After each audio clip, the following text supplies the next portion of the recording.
Now, who's the victim? The mother is not a victim. The boy is not a victim. They are not complaining. The victim here is His Holiness the Dalai Lama. And that really hurts us. Please understand this. We are hurt by the insinuations. Now, why is this happening? Through our investigation and as per prima facie evidence, we found that the initial instigators are pro-Chinese sources. Now, you are all journalists. Please find out how this resurfaced again and who is trying to use that. Chinese sources that itself explains the motivation behind making this video clip viral. Thank you. Your Excellency, recently there was an incident involving His Holiness and the young boy, which I think unnecessarily drew so much controversy. So, what do you have to say about that, Your Excellency? And then this His Holiness and the young boy, this has now become a very emotional question. And I had liked to ask this question as to who is the real victim in this story. Some say the boy, the family, but I find that the boy is fine. He had spoken well after the event. The mother was fine. The mother had spoken well after the event. All the 120 students who were there in that event had no complaints whatsoever. I looked through all the interviews by the Tibetan media after the event was over. So at that time, there was nothing there. And it was already in the public media, in the public domain. And then now, the fact of the matter is, His Holiness is now 87 years old, is going to be 88. Because of his age, he needs to be supported from both sides. And you want to accuse an 87, 88-year-old man with this kind of a libel? And His Holiness has always lived in the sanctity of an oath-bound Buddhist monk, including celibacy. And his years of spiritual practice has him gone beyond sensorial pleasures. He has always been preaching this, the sensorial pleasures of eye, nose, mouth, body, all these are very, very temporary. So you need to go deeper to redeem yourself from this samsara. And someone who preaches that, do you think will be influenced by a physical touch? He is beyond all that. And then the personal integrity of His Holiness was never, ever in question in the last 87 years. So how can people pass a judgment on one incident? And that too, not knowing the full sequence of the event. And he lives an unblemished life, preaching and practicing compassion, nonviolence, and oneness of humanity. All his life. However, the recent incident involving His Holiness Dalai Lama and the young boy, in full public view, it didn't happen in some corner or some room or some, undescriptive place. And this was perceived and interpreted differently. I don't blame them. People might have their opinion. They saw it that way because the clip was tailored for that. The clip was tailored for that. And His Holiness was then now being labeled all kinds of names. Maybe for the people who are giving these names, it's an individual case, an individual perception. But His Holiness, for us, is the reincarnation of Avalokiteshvara, the Lord of compassion. And His compassion and His love extends beyond all this. And that really hurts us. Please understand this. We are hurt by the insinuations. Now, if I have to share you how His Holiness has been engaging with people all through his life.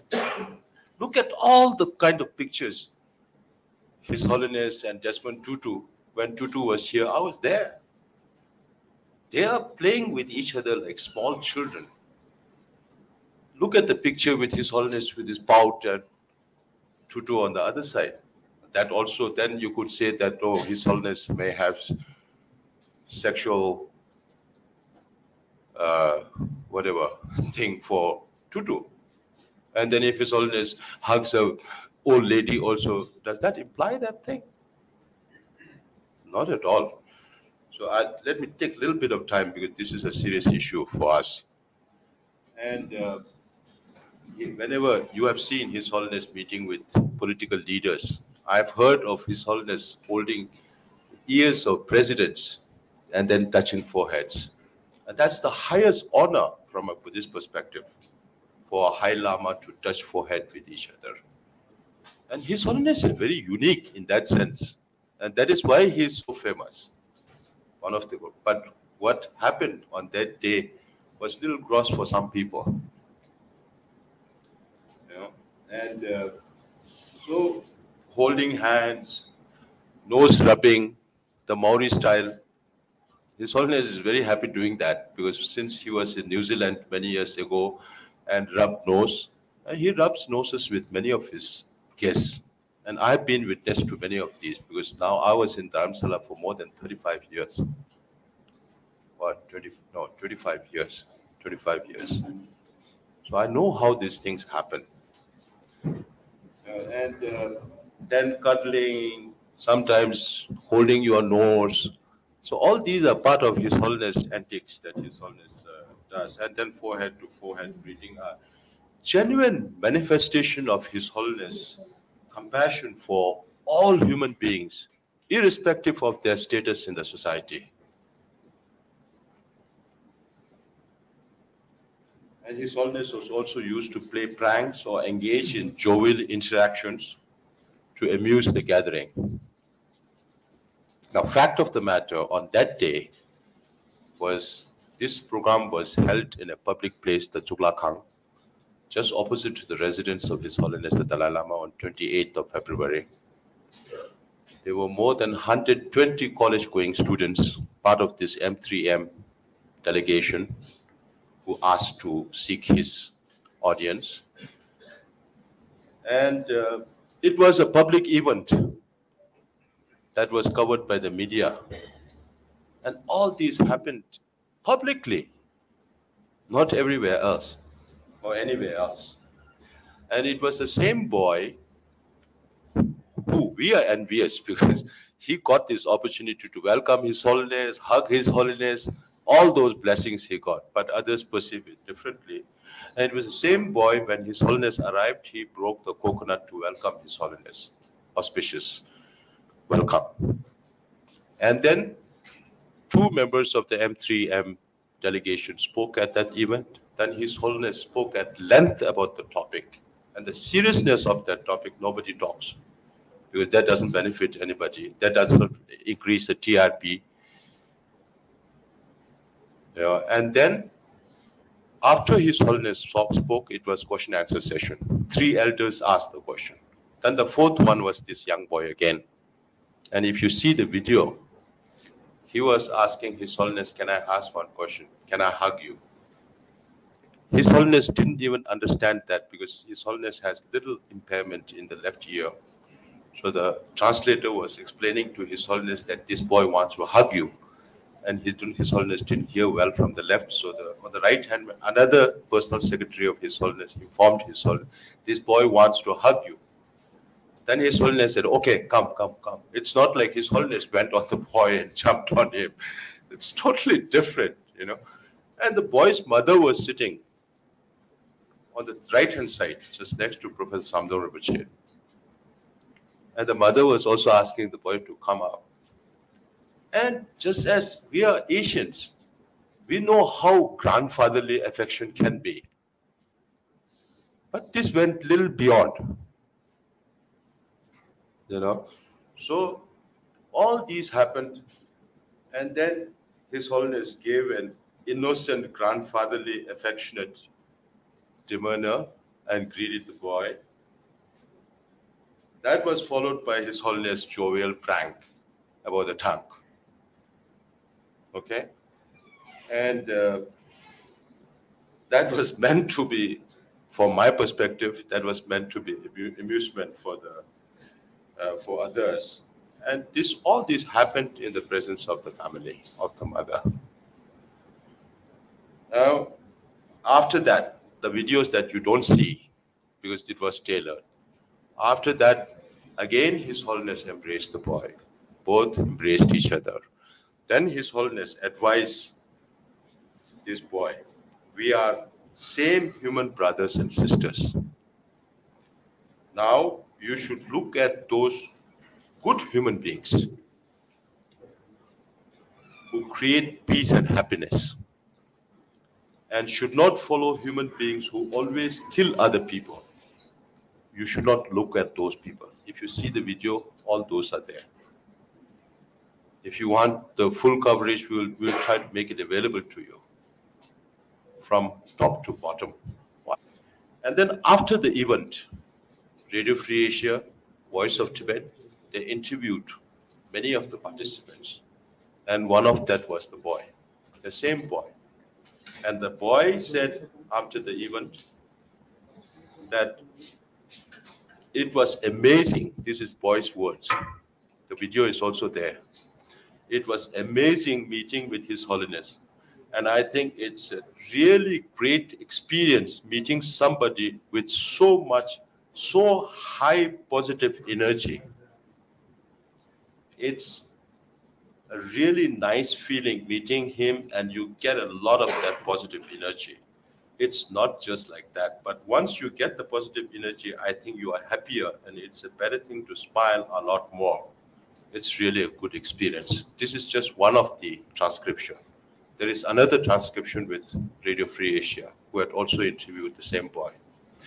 Now, speaking to Voice of Tibet, again, the mother of that boy, immediately after the event, the mother said, since we are looking at seeking blessings from His Holiness the Dalai Lama, and today we got this opportunity, especially my family was there with me. All the students who graduated from I Am Power Academy of Skills were also present. We are totally blessed to get this blessing from His Holiness the Dalai Lama. He came and addressed in person and taught about peace that the world needs and how everyone needs to feel together like brothers and sisters. I absolutely cannot express how I feel getting blessed by him. Thank you. That is the boy's mother. Now, who's the victim? The mother is not a victim. The boy is not a victim. They are not complaining. The victim here is His Holiness the Dalai Lama. Now, why is this happening? I have two conclusions to this. One, however, through our investigation and as per prima facie evidence, we found that the initial instigators are pro-Chinese sources. Now, you are all journalists. Please find out how this resurfaced again and who is trying to use that. Chinese sources that itself explains the motivation behind making this video clip viral. It needs no explanation as to who would gain from maligning the image, reputation, and legacy of His Holiness the Dalai Lama. Considering the scale and extent of the orchestrated smear campaign, the political angle of this incident cannot be ignored.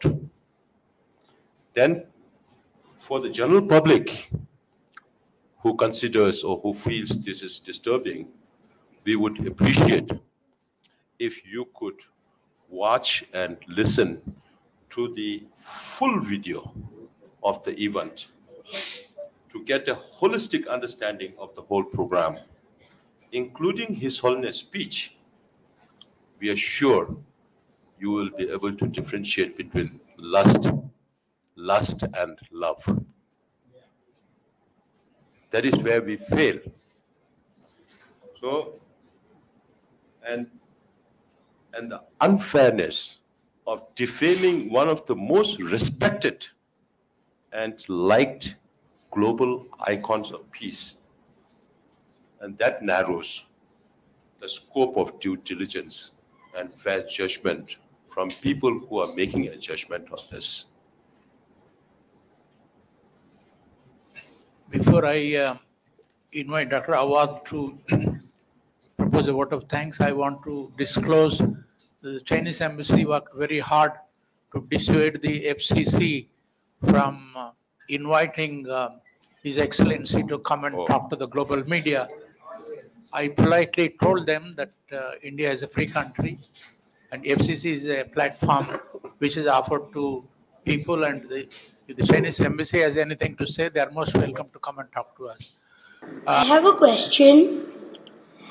Can I hug you? It's a question.